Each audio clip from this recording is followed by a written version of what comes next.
அறிவும் ஆன்மீக நாமம் அன்பர்களுக்கு என்னுடைய பணிவான வணக்கம். Well, this session will be a methodological moral story session for kids. இன்னைக்கு நம்ம சிவராத்திரி உருவான கதையை பற்றி தான் பார்க்க போகிறோம். ஹலோ கிட்ஸ், எல்லோரும் எப்படி இருக்கீங்க? நல்லா இருக்கீங்களா? வாங்க ஸ்டோரிக்குள்ளே போகலாம். ஸ்டோரிக்கு போகிறதுக்கு முன்னாடி நம்ம ஒரு விஷயத்தை தெரிஞ்சுக்க போகிறோம். அது என்னென்னா, மும்மூர்த்திகள் யார்? மும்மூர்த்திகள் பிரம்மா, விஷ்ணு, சிவன். பிரம்மா அப்படிங்கிறவர் he is a creator, Vishnu he is a protector, Sivan he is a destroyer. Brahmadevan என்ன பண்ணுவாங்க? படைப்பவர், விஷ்ணு பகவான் காப்பவர், சிவபெருமான் அழிப்பவர், இல்லையா? ஒரு சமயம் பிரம்மதேவருக்கும் விஷ்ணு பகவானுக்கும் இடையில ஒரு போட்டி நடக்குது. அது என்ன போட்டின்னா, யார் ரெண்டு பேர்லேயும் பெரியவன், யார் சிறந்தவன் அப்படின்னு சொல்லி தான் போட்டி நடக்குது.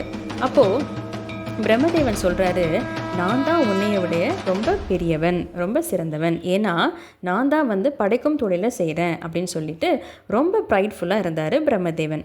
உடனே விஷ்ணு பகவான் நினச்சாரு, இந்த பிரம்மதேவனுடைய ஈகோவுக்கு நம்ம எப்படியாவது ஒரு லெசன் டீச் பண்ணியே ஆகணும் அப்படின்னு சொல்லிட்டு யோசிச்சுட்டு இருந்தார். இப்படி இருக்க ஒரு நாள் பிரம்மதேவரை பார்க்குறதுக்காக ஸ்ரீ விஷ்ணு பகவான் பிரம்மலோகம் போகிறாரு. அப்போது பிரம்மதேவன் விஷ்ணு பகவானை வரவேற்கவே இல்லை, அதாவது வெல்கம் பண்ணவே இல்லை. இப்போது நம்ம வீட்டுக்கு யாராவது வந்தாங்க அப்படின்னா நம்ம எப்படி ரொம்ப ஹானர்ஃபுல்லாக வெல்கம் பண்ணுவோம், ப்ளீஸ் கம், வாங்க வாங்க அப்படின்னு சொல்லி வெல்கம் பண்ணுவோம் இல்லையா? அதே மாதிரி நம்ம பண்ணணும் இல்லையா? இங்கே என்ன இருக்குது? பிரம்மதேவன் விஷ்ணு பகவானை வரவேற்கவே இல்லை, வெல்கம் பண்ணவே இல்லை. அப்போது என்ன ஆயிடுது? விஷ்ணு பகவானுக்கு ரொம்ப வருத்தமாயிருச்சு, விஷ்ணு பகவானுக்கு ரொம்ப கோபம் வந்துருச்சு. உடனே இதுக்கு என்ன பண்ணலாம் அப்படின்னு யோசிச்சுட்டு விஷ்ணு பகவான் என்ன பண்ணுறாரு?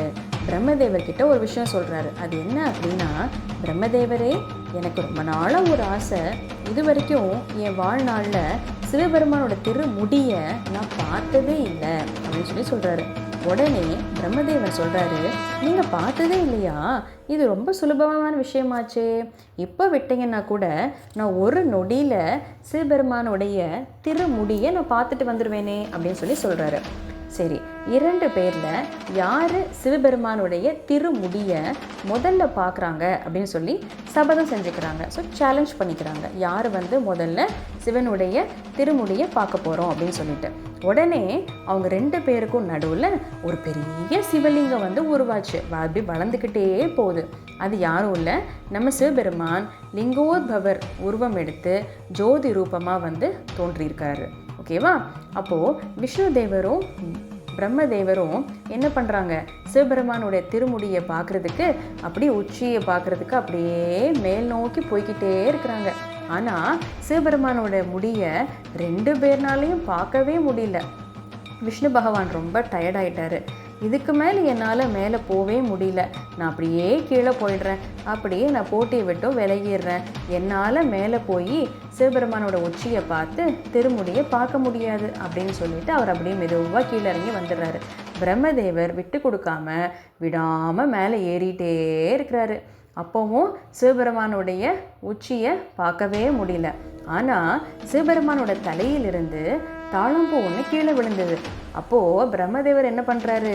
அந்த தாழம்பூ கிட்ட போய், தாழம்பூவே, எனக்கு ஒரு உதவி பண்ண முடியுமா? நீ எனக்காக சிவபெருமானுடைய திருமுடியை பிரம்மதேவர் பார்த்துட்டாரு அப்படின்னு சொல்லிட்டு ஒரு பொய் மட்டும் சொல்லேன் அப்படின்னு சொல்லி தாழம்பூ கிட்ட கேட்குறாரு. தாழம்பூவும் நான் அப்படியே சொல்கிறேன் பிரம்மதேவரே அப்படின்னு சொல்லி சொல்லுது. உடனே என்னாச்சு? ஸ்ரீ விஷ்ணு பகவான் வராக ரூபம் எடுத்து கீழ் நோக்கி போக ஆரம்பித்தார். திடீர்னு இது என்ன கீழ் நோக்கி போயிட்டுருக்கிறாரு அப்படின்னு சொல்லி எல்லாரும் ஆச்சரியமாக பார்த்தாங்க. அப்படி கீழ் நோக்கி போகும்பொழுது ஒரு வழியாக சிவபெருமானுடைய திருவடியை விஷ்ணு பகவான் பார்த்துடுறாரு. பார்த்த உடனே கீழே விழுந்து சிவபெருமானை வணங்குறாரு. அப்படி கீழே விழுந்து வணங்கும் பொழுது சிவபெருமான் என்ன பண்ணுறாரு? மகாவிஷ்ணுவை அப்படியே தொட்டு தூக்கும் பொழுது சிவபெருமானுடைய திருமுடியை பார்த்துடுறாரு விஷ்ணு பகவான். உடனே அப்படியே வணங்கி மேலே வர்றாங்க. அப்படியே யார்? சிவபெருமானும் விஷ்ணுவும் இப்படி மேலே அப்படி வந்துட்டே இருக்காங்க. மேலே வந்து பிரம்மதேவனை பார்க்குறாங்க. பிரம்மதேவன்கிட்ட விஷ்ணு பகவான் சொல்கிறாரு, சிவபெருமானுடைய திருமுடியை பார்க்கணும்னா நம்ம அவருடைய திருவடியை வணங்கினாலே போதும். ஆனால் நீங்கள் ஆணவத்தோடும் கர்வத்தோடும் எவ்வளோ தூரம் நீங்கள் மேலே போனாலும் உங்களால் வந்து சிவபெருமானுடைய திருமுடியை பார்க்க முடியாது அப்படின்னு சொல்லி சொல்கிறாரு. அங்கே வந்து காட்சியளித்த சிவபெருமான் என்ன சொல்கிறாரு அப்படின்னா, ரொம்ப கோவமாயிட்டாரு. ஏன்னா வந்து என்ன பண்ணியிருக்கிறாரு, சிவபெருமான் கிட்ட பொய் சொல்லியிருக்கிறாரு பிரம்மதேவன். என்ன தாளம்பூ வச்சு பொய் சாட்சி சொல்ல வச்சிருக்கிறாரு இல்லையா, அது ரொம்ப தப்பு தானே. அதனால சிவபெருமான் சொல்கிறாரு, பிரம்மதேவரே இனிமேல் உங்களுக்கு பூலோகத்தில் கோயிலும் கிடையாது பூஜையும் கிடையாது அப்படின்னு சொல்லி சாபம் விட்டுறாரு. அதே போல் பொய் சாட்சி சொன்ன தாளம்பூவுக்கும் இனிமேல் நீ வந்து பூஜைக்கு உகந்த மலராக நீ என்னைக்குமே நீ இருக்க மாட்ட அப்படின்னு சொல்லி சாபம் வந்து விட்டுறாரு. இப்படி சிவபெருமான் வந்து ஜோதி ரூபமாக லிங்கோத்பவர் வடிவம் எடுத்த நாள் தான் வந்து சிவராத்திரி அப்படின்னு சொல்லி சொல்கிறாங்க. இது போல் சிவராத்திரிக்கு ஏராளமான கதைகள் இருக்குது. ஒவ்வொன்றா இனி வர்ற அப்கமிங் எபிசோட்ஸும் நான் உங்களுக்காக ஷேர் பண்ணுறேன். ஓகேவா கிட்ஸ்?